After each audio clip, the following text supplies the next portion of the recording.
બની ગયા સુભાનપુરા રહીએ છીએ અમે અને પીડબ્લ્યુ ક્વાર્ટર્સમાં એટલે ગોરવા આઈટીઆઈમાં મહિલા આઈટીઆઈમાં જોબ કરે છે.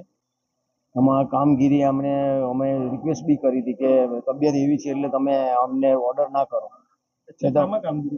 ચૂંટણીમાં સહાયકમાં શું નામ છે બેનનું? ઉષાબેન. અચ્છા, કે ક્યાં આગળ ઘટના બનીને શું કરતા હતા? અહીંયા કડક બજારમાં પ્રતાપ સ્કૂલ છે ને ત્યાં હા, શું કરતા હતા? એ બેઠા હતા પણ કંઈક વેટ કરતા હતા. જે એના ઉપરના જે આવે ને સુપરવાઇઝર કે કામગીરી બતાવવાના હતા એમની રાહ જોતા હતા એ લોકો. અને પછી એકદમ જ ત્યાં જ બેહોશ જ થઈ ગયા. એટલે અટેક જેવું કે ગજે ગનો એ ખબર નહીં. અહીંયા લાયા પછી ડોક્ટરે એવું કીધું કે ડેડ છે.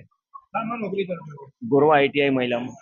આ લોકોને કમ્પલસરી કામગીરી આપી છે આ લોકો. હા હા, કંપની આક્ષેપ એટલે આ જ કે સર અમે રિક્વેસ્ટ તો કરી હતી અને ઓફિસમાંથી આ લોકોના ઓર્ડર જાણી જોઈને ત્યાં કરાયા છે. 2 જણા રૂબરૂમાંથી એમના ઓર્ડર કરાયા.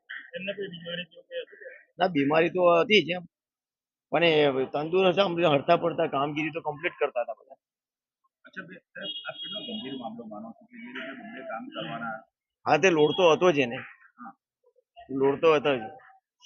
કેટલો લોડ? કેવી રીતે ઘર બી ચલાવવાનો? હા, ઘરમાંય કામ કરવાનું ને આ બધું આની કામ ચૂંટણીની ઇલેક્શનની કામગીરી આ લોકોએ આપેલી એ બધી નિભાવી. અચ્છા, બેને એવું કીધેલું ખરું કે મને આ નહીં ફાવે, મને તકલીફ? હા ના, હા એવું તો હોય જ ને, દરેકને જ હોય સાહેબ. કીધેલું ખરું? હા, મને કહેતા હતા ને કે આ વધારે પડતો લોડ છે, કે ઓફિસ નહીં કરવાનું, આ કરવાનું, ઘરનું કરવાનું બધું. એટલે બીમારીનું અમને ખબર છે, ઓફિસમાં ખબર છે કે હાર્ટની બીમારી છે, છતાં પણ આ કામગીરી સોંપી. શું નામ? ઇન્દ્રસિંહ.